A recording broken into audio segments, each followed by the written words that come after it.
कहते हैं हर बड़े सपने की शुरुआत एक छोटी सी चाहत में छुपी होती है।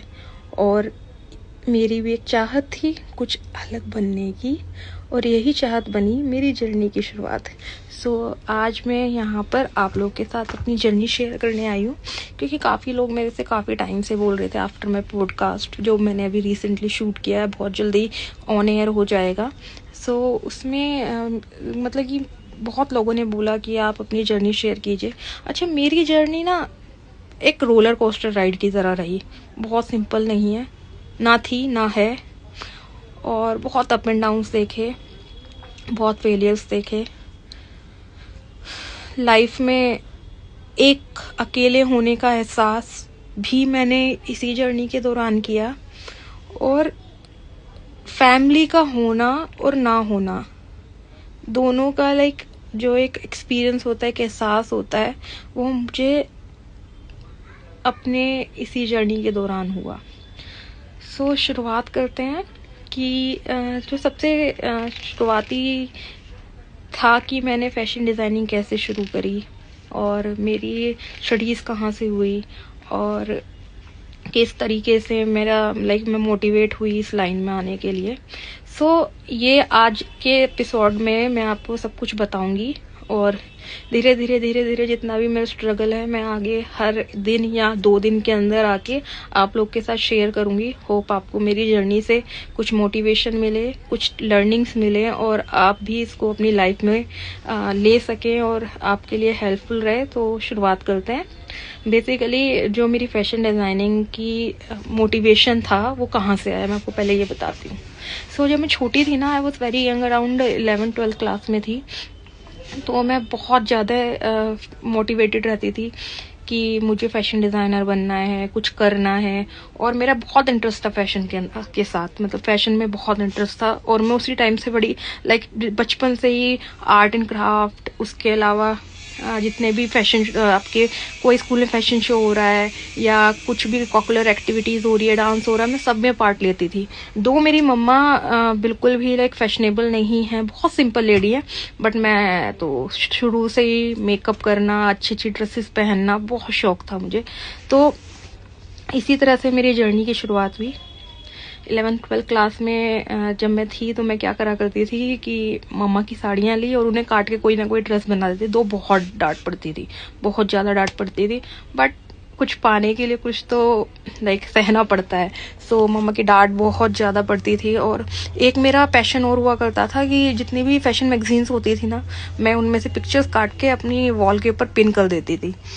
पापा मम्मी को ये भी बड़ा बेकार लगता था। से वो कहते थे कि नहीं भाई, अब तुमको तो, वो चाहते थे मैं डॉक्टर बनूं, तो डांट पड़ती थी। बट मैंने सोचा हुआ था कि नहीं, मुझे फैशन इंडस्ट्री में ही जाना है। इसी तरीके से मेरी शुरुआत हुई। फिर जब मैं 10th क्लास में थी ना, तो मेरे भाई की ताया जी की लड़की की शादी हुई। तो मेरी एक भाभी थी, उन्होंने ड्रेस डिज़ाइनिंग का कोर्स करके आई थी। वो अपनी लाइफ में जो बनना चाहती थी वो नहीं बन पाई, बट उन्होंने मुझे बहुत टीचिंग दी। एम्ब्रॉयडरीज की जो बेसिक नॉलेज थी वो मैंने उनसे ली, और एम्ब्रॉयडरीज करना मैंने उनसे सीखा। फिर जैसे ही मैं 12th क्लास क्लियर की तो मैंने अपनी प्रोफेशनल स्टडीज़ शुरू करी। मैंने NIFD से शुरू किया। उसके बाद आर्च जयपुर में चली गई थी, वहाँ से मैं अपनी स्टडीज़ कंप्लीट करके आई। और उसके बाद मैंने ट्रेनिंग के लिए मैं नोएडा से मैंने अपनी एक्सपोर्ट हाउस से, राशि वेयर से अपनी प्रोफेशनल जो इंटर्नशिप होती है वो पूरी करी। उसके बाद जैसे मैं इंटर्नशिप पूरी करके आई, just because I am from a Thakur family, Rajput family, उस टाइम पे होता था कि थोड़ी यंग एज में शादियां कर देते थे। तो आई वॉज जस्ट 21 और 22 आई गेस जब मेरी शादी हो गई थी। और 23 की एज में मेरे को एक छोटी सी बेटी भी मेरी लाइफ में आ गई। लाइफ बहुत अप एंड डाउन्स में रही, क्योंकि एक नई फैमिली में जाना, सब कुछ एडजस्ट करना, तो बहुत ज़्यादा स्ट्रगल भरा था। खैर, मेरी बेटी 2 साल की हुई तो वो स्कूल जाने लगी, प्री नर्सरी जाने लगी। तो मैंने सोचा कि पूरा दिन घर में रहने से बेटर मैं भी अपनी स्टडीज़ पूरी करूं। तो उसी दौरान मैंने अपनी स्टडीज़ NIFD दिल्ली से वापस से शुरू करी। वहाँ से मैंने अपनी ग्रेजुएशन कंप्लीट, मतलब कि दोबारा से कंप्लीट करी। उसके बाद NIFT से मैंने अपनी प्रोफेशनल डिग्री डिप्लोमा लिया।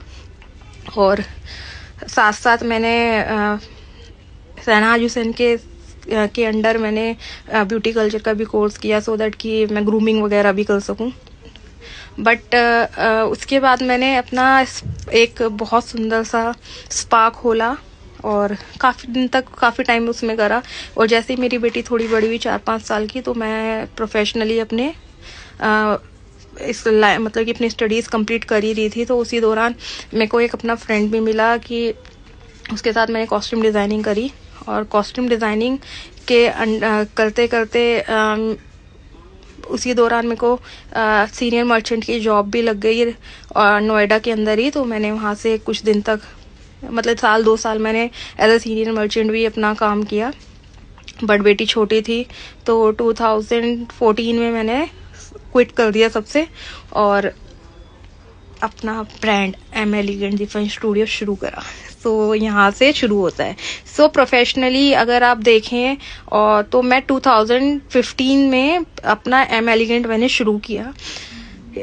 और वो मेरे लिए लाइक बहुत डिफिकल्ट जर्नी थी, क्योंकि सब कुछ सिंगल हैंडेड करना था। फिनेंशियल सपोर्ट भी कुछ खास नहीं था, जो भी सेविंग्स थी या कुछ मम्मा ने, कुछ हस्बैंड ने हेल्प करी और हमने एक छोटा सा सेटअप अपना डाला और इसी तरीके से मेरी शुरुआत हुई। और यहाँ से शुरुआत होती है मेरी लाइफ की, मेरे बिजनेस की, जो बहुत मोटिवेशनल भी बोल सकते हो, डिप्रेसिंग भी बोल सकते हो, स्ट्रगल वाली भी बोल सकते हो। आई मीन एक टोटल फिल्म है मेरी लाइफ। और आज के लिए मैंने केवल आपको शुरुआत बताई है। बहुत जल्द आके मैं आपको नेक्स्ट एपिसोड बताऊंगी कि किस तरीके से मैंने अपना ये ब्रांड शुरू करा, उसका नाम, सब कुछ मैं आपको धीरे धीरे बताऊंगी, क्या स्ट्रगल रहे। बस इतना रहेगा कि मैंने बहुत कुछ सीखा as a human, as a mother, बहुत सीखा, लोगों की पहचान हुई और बहुत कुछ ऐसा है जो मैं आपको आगे जाके बताऊंगी, जो शायद आप लोगों को हेल्पफुल रहे। और आपकी जर्नी में अगर आप लोग मेरी तरह फैशन की लाइन में हैं तो आपके लिए बहुत हेल्पफुल रहेगा, बहुत ज़्यादा। सो आज के लिए इतना ही। थैंक यू, आपने मेरी बातें सुनी और मैं कोशिश करूँगी आप मेरे साथ जुड़े रहें और आपको मैं अपनी लाइफ बहुत इंटरेस्टिंग तरीके से बताऊं, सो दैट आपको उससे सब नॉलेज भी मिले, मोटिवेशन भी मिले और आप उससे कुछ सीख भी सके। Thank you, bye, Radhe Radhe.